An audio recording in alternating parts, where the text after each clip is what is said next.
Luego del trío de la desesperanza, luego de los profetas de estos siglos, viene el terrible acontecimiento del exilio de Babilonia, que sucedió entre los años 586 a.C.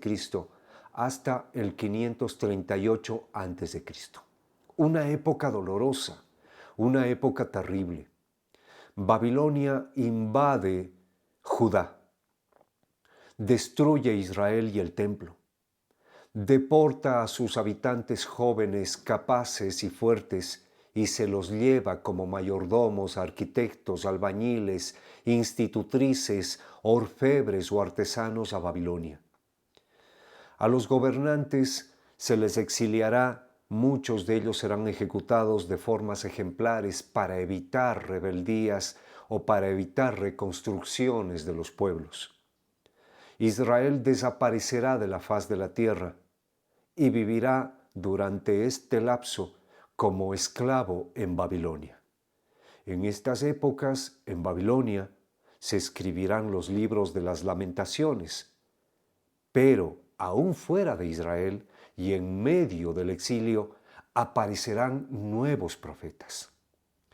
En esta época, nuevos profetas como Isaías II o Ezequiel serán como los profetas de la esperanza, aquellos que ya no anuncian dolor o castigo, sino que anuncian consuelo y vida, que anuncian un nuevo éxodo y una nueva alianza, una nueva reconstrucción de Israel que vendrá luego de un nuevo éxodo por el desierto. Una nueva liberación como la antigua de Egipto, ahora de Babilonia.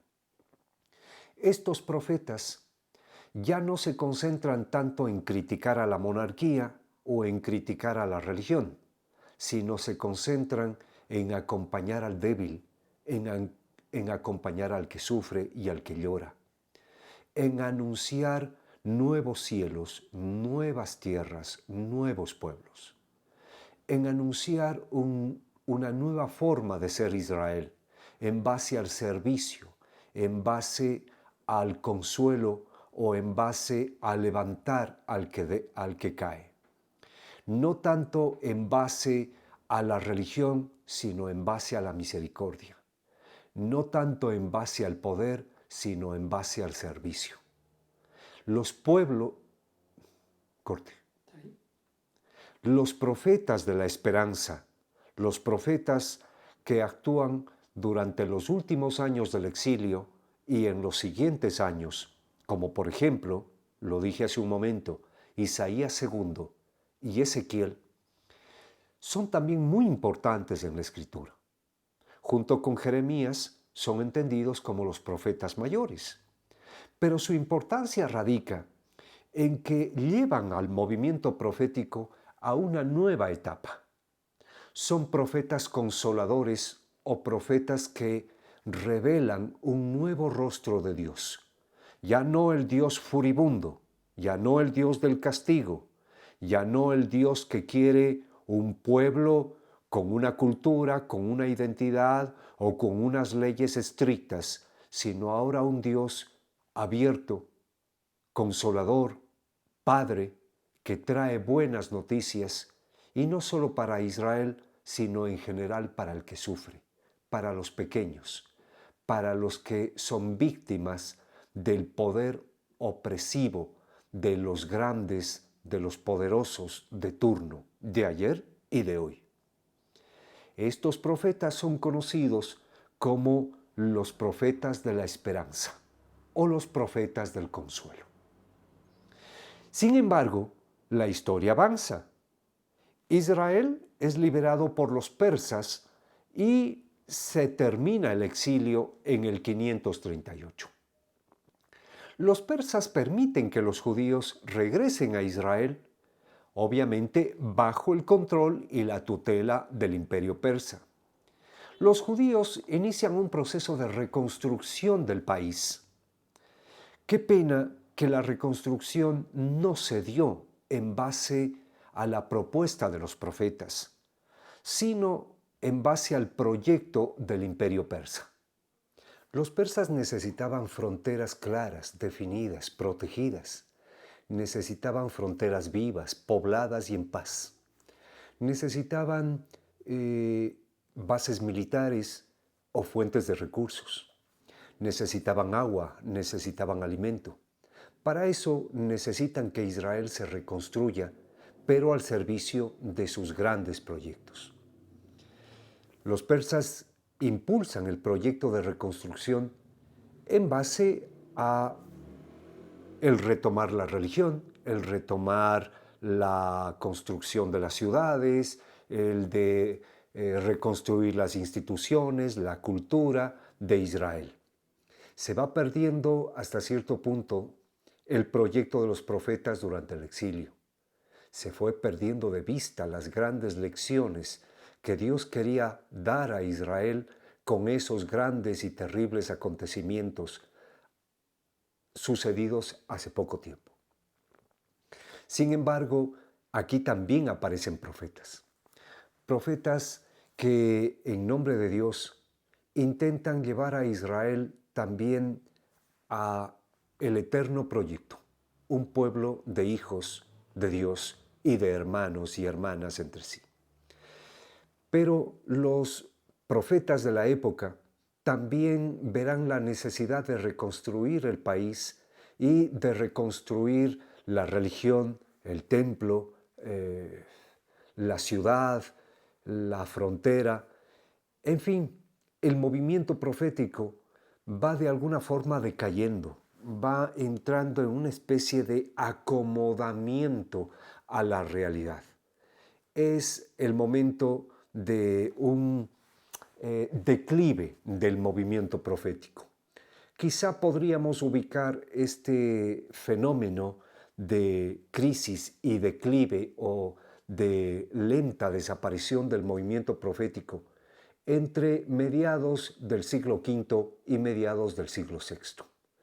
Entre los años 450 y 550 a.C., los profetas Ageo, Zacarías y hasta cierto punto Isaías III van a ir acomodándose o van a ir actuando en las nuevas realidades que les toca vivir a partir de lo que ellos consideran que es necesario: la reconstrucción del templo, la reconstrucción de la muralla, la reconstrucción del ejército, la reconstrucción de la base económica, la reconstrucción de la legislación o incluso la institucionalización de nuevas formas de culto, de liturgia, de sacerdocio, etc. Y bien, el tiempo, sin embargo, continuará avanzando y aparecen otros profetas desde el siglo V hacia nosotros de poca importancia.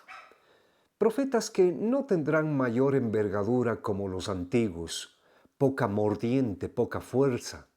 Profetas que hasta cierto punto se limitarán a repetir lo que otros anteriormente habían dicho.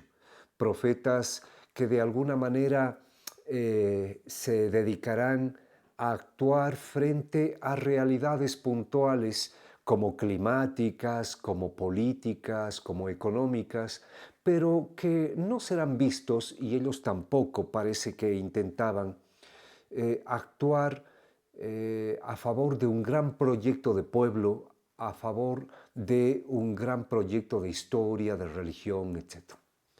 Este momento que acabo de mencionar, desde mediados del siglo V, años 450 en adelante, es el del fin del movimiento profético.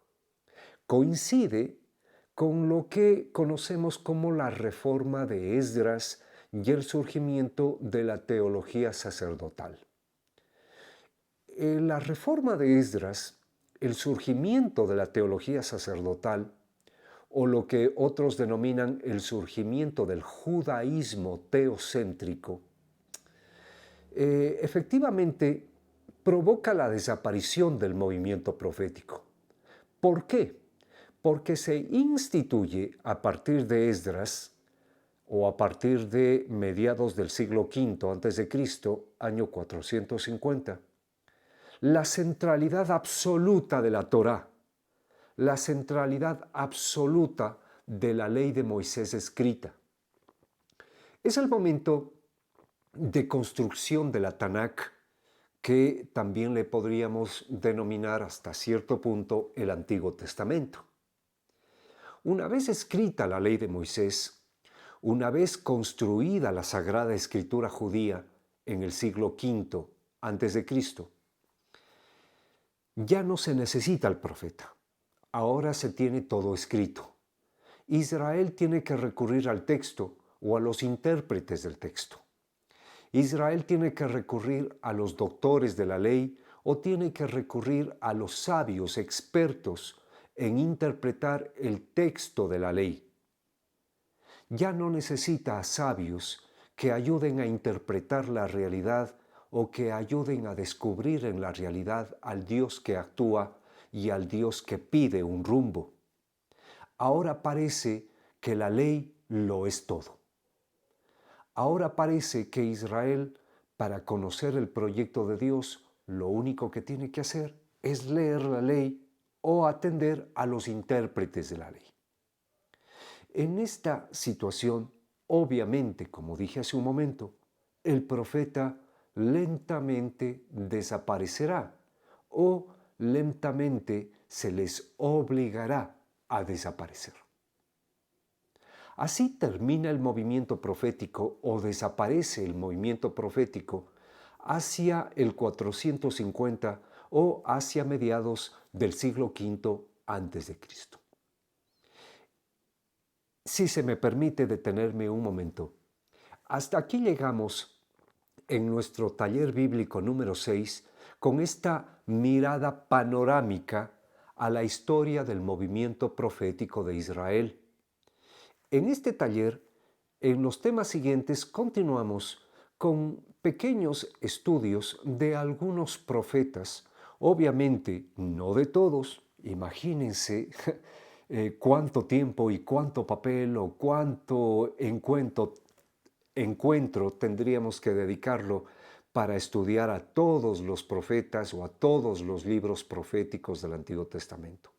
Nos conformamos con una revisión rápida de algunos fundamentales por etapas. En la etapa del surgimiento del movimiento profético, nos detenemos un poquito en Samuel, en Elías. Luego, en la etapa que conocíamos como la época de oro, le damos mucha atención a Amós, a Oseas, a Jeremías. Y en la etapa de la desesperanza, nos dedicamos a Sofonías, también a Isaías II. En la etapa de la esperanza le damos mucha atención a Ezequiel y en la etapa de la reconstrucción a Isaías III y al final, en la etapa del ocaso o de la desaparición, al profeta Joel. En estos pequeños estudios, lo que nos interesa es comprender cómo entendía el profeta a Dios, cómo entendía el profeta la misión que Dios le pide desarrollar y cómo fueron las actividades que el profeta desarrolló en cumplimiento de esa misión.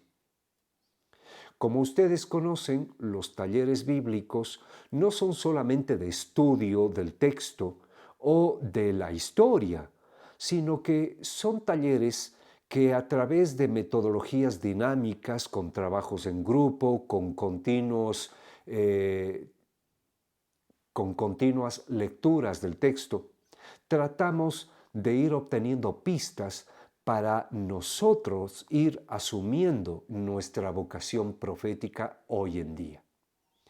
En esta breve introducción, que ya está resultando no ser tan breve, no he querido meterme en los temas 4 y 5 del taller bíblico número 6, esperando que con esto simplemente nos motivemos a entrar directamente al texto del taller número 6 y conocer esos estudios, meditar y llevar a la práctica esos estudios sobre unos cuantos fundamentales profetas de Israel.